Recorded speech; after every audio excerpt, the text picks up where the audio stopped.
So, I would like to be successful. Particularly, I would like the things that I put a lot of time and effort into to be seen, which isn't always the case, and that can be very discouraging. What are we doing? Nothing. I'm simply stating the fact that I would like my work to be seen and engaged with, and that's not often the case, and that can be frustrating and discouraging. And I have to be honest, I do find myself sometimes wondering if it's really worth putting in all this time and effort if no one's gonna see it anyway. I mean, okay, but why are we doing this? Well, if this is gonna be another long-winded thing, I'd just as soon not hear it. Okay then, let's talk about success. What did I just say? I think first we should define what success is and what it isn't. It's like she's not even listening. According to the New Oxford English Dictionary, success is defined as... Dictionary? Really? What is this, English 101? How would you suggest I define it? Oh, so you can hear me. Well then hear this. What would you know about success anyway? Your greatest claim to fame is what? Writing fanfic for straight girls who enjoy reading about boys kissing? Or, I don't know, maybe it's the still less than 500 followers you've had on a YouTube channel you've had for what? 2-3 years now? Ooh, and let's not forget the miserable self-publishing attempt you made back in college, or the most recent miserable attempt at publishing that you couldn't even get your little fanfic friends to enjoy long enough for them to get it past, I don't know, a few thousand reads. Ooh, or maybe we should talk about your most recent podcast. You actually have monetization on that, and you've managed to amass a whole $1.23. You can almost afford a song on iTunes. Isn't that cute? Or perhaps we can talk about your second channel. How's that going, by the way? You know, usually when people do a second channel, it's because people liked what they had to say enough that they wanted to see more from them. Honestly, at the rate you're going, I'd say nobody gives a shit what you've got to say anyway. I take it you're not Roxy, then. What gave me away? Roxy's a smartass, but she's not a monster. What have you done with her? Nothing too awful, I assure you. Let's just say she's tied up at the moment. Ugh. Now then, you were talking about self-sabotage, were you not? I was? I think I can help you in that regard. Or rather, my friend here, the inner saboteur. Great. Just what we need. More demons. As if you thought there was just one of us. You have a whole host of demons. I speak for most of them, of course. But let's just say Saboteur wanted to speak for themselves. By all means. I am the Saboteur, the destroyer of happiness. The one that makes you doubt yourself and lose hope.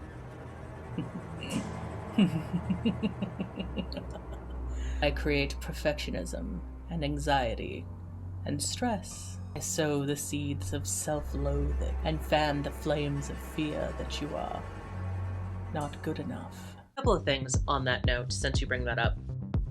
Firstly, what's the difference between you two exactly? Also, why? I'm a good person, I'm talented, I work hard, why torture me? It just seems to me like there are a lot of people with a delusional level of self-confidence who definitely do not deserve it. So why should I, a person who does deserve good things and actively works on myself, be put upon by the likes of you? That's not really how this works. Is she always like this? It would seem so. Good. I like a challenge. If all that were true, wouldn't you be more successful by now? Well, I think that kind of depends upon how you define success. Oh, I know how you, of all people, define success. Trying to become the next J.K. Rowling, aren't you? Hoping you can take her crown when so many others before you have failed. What makes you think you're so special? Well, for one thing, I'm talented, I'm passionate, I'm not a TERF, and I'm a good storyteller with a unique perspective. How utterly original. How is that working out for you exactly? If you're alluding to the fact that I'm not quite where I hope to be, I'll remind you that a lot of people find success after 30. I mean, J.K. Rowling herself didn't find success until she was 31. Now, I'm not comparing our experiences by any means, I'm just pointing out a fact. You're obsessed. Look, for better or for worse, she was a hero of mine as a writer for many years. I can't really deny that part of my life. She came from literally nothing and became a huge success in the literary world. And as someone who always dreamed of becoming a huge success in the literary world, that was huge for me to see. I'll grant you it's uncommon, and I'll even go so far as to say virtually unheard of, but the fact that it has happened says that it's possible. So why not me? Why not indeed? Also, for the record, coming for her crown was not the intention. I wanted nothing more than to be able to work alongside her, but she's proven she wants to be the antagonist, so what am I to do? Listen, as much as I'd like to sit here and debate my successes with you, I would like to keep this video under an hour.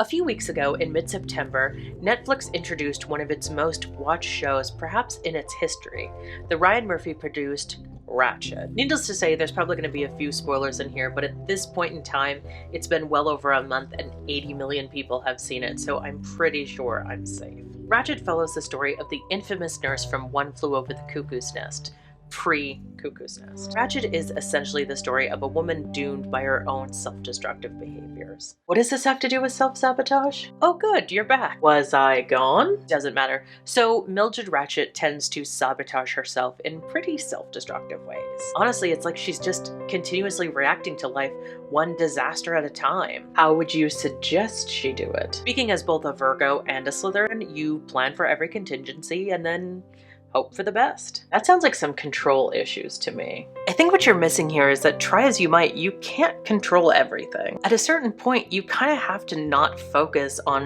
what could go wrong, because chances are it won't go wrong and maybe even things will go better than you thought. Yeah, that's not a strong suit of mine. I would much rather live in a fantasy world of my own creation than in reality.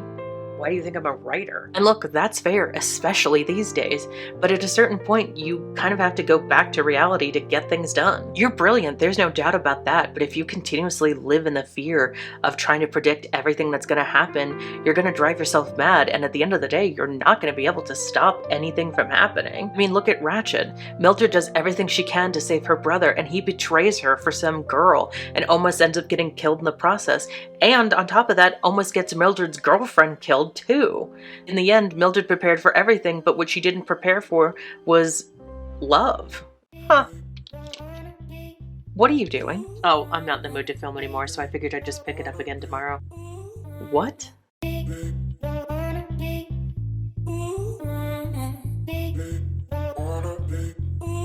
Procrastination is by far one of the major hallmarks of self-sabotage, especially as it relates to long-term goals. It occurs to me now that I may have neglected to define what self-sabotage is, so here we go. Essentially, self-sabotage can be defined as actions which may inhibit your long-term goals, which frankly is a pretty broad definition which encompasses a lot of different actions. Whereas imposter syndrome is a product of self-doubt, self-sabotage is often a reaction to imposter syndrome, albeit an unconscious one. Explain. When you procrastinate, for instance, you're self-sabotaging yourself by pushing off a project that may have a clearly defined deadline. I don't know, some would argue that procrastination works to their benefit. It can in the short term, but I would argue in the long term it can have an incredibly detrimental effect. For instance, if I were actually to push back filming another day, that would cut back the amount of time that I have to edit. I try to make it a habit to make sure I upload my videos the same day every other week,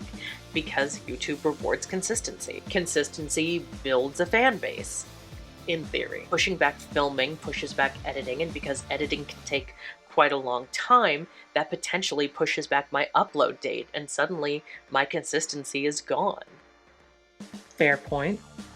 But just as imposter syndrome isn't just self-doubt, self-sabotage isn't just procrastination. Sometimes self-sabotage can be going into a project expecting it to fail. If you go into something defeated, you probably won't try as hard because why bother? Granted, it's a perfectly valid feeling, but if you get stuck there, it can be very limiting. Self-sabotage isn't just related to career or academia either. Like imposter syndrome, it can also affect relationships as well. Take the Ratchet example again. It's obvious she wants love, relatable, but because of experiences in her past, she's terrified of trusting another person and letting herself be loved, and she self-sabotages by lashing out at the one person who loves her the most. And she ends up self-sabotaging again by sleeping with someone she's not really interested in to convince herself that she doesn't really have feelings for this other woman. Now, I will grant you there's a lot of other factors at play here, not the least of which that she's a lesbian in the 1940s. However, I would argue that even in modern times, it's not that uncommon for people to not really be sure how to handle their feelings for another person and end up trying to sabotage that. I still fail to see what fictional examples have to do with real, actual people. You obviously missed my point last week about how media shapes how we see ourselves. No, I heard that, I just don't see the relevance here. I think Ratchet's popularity points to a very real feeling that a lot of us understand, which is self-sabotage. Even if we don't recognize it on a conscious level, on a deeply subconscious level, we do understand it and we root for these people. We want to see them succeed, because even if we don't consciously recognize it or see it, we want ourselves to succeed. And if these characters can manage hope and happiness despite all the other shit, then maybe there's hope for any of us.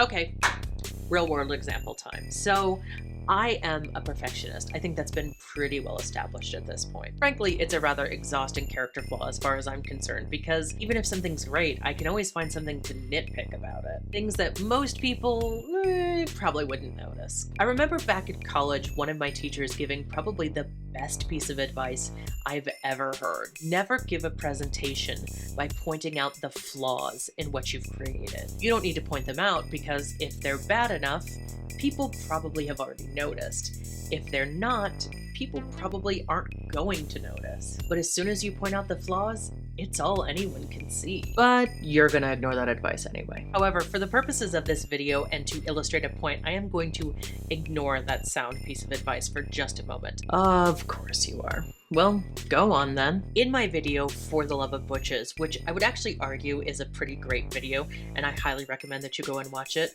It's up in the cards. Wait for it. But there are two little things that I would change if given the chance. There it is. The first of which was my use of the word women. A lot of butch lesbians don't really ascribe to womanhood as much as they do their butchness or their lesbianness, and so given the opportunity, I would take that out. And I would have added music. Really? That's the thing? Honestly, it's driving me mad.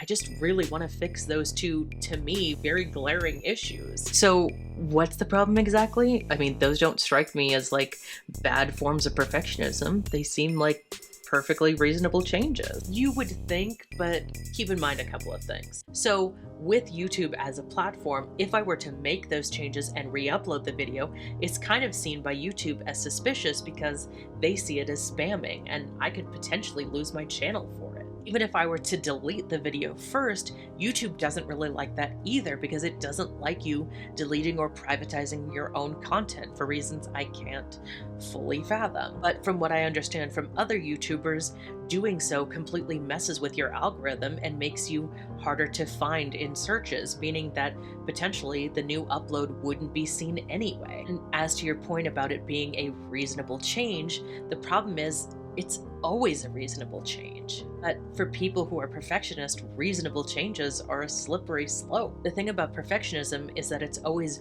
one or two small fixes to make things better. And maybe for a time those fixes even sate the perfectionist demon, but eventually new things start to gnaw at you. And suddenly it's 15 goddamn years later and you're still rewriting the same book like you're George fucking Lucas because you just have to make sure everything is just right. That is oddly specific. But here's the thing, the nature of perfection is it's always just out of reach. You tell yourself if you just do this or you just do that, it'll be perfect. But it won't, because as soon as you reach where perfection was, it'll move out of reach again. And thus you're left staring at an ideal of perfection that's always just out of reach. That is almost poetic. You know, one of the best gifts writing fanfic gave me was the ability to mostly ignore my inner critic. The inner critic is that voice inside your head that tells you to stop what you're doing because it's bad. Yeah, I don't have one of those. What? How is that possible? I'm great.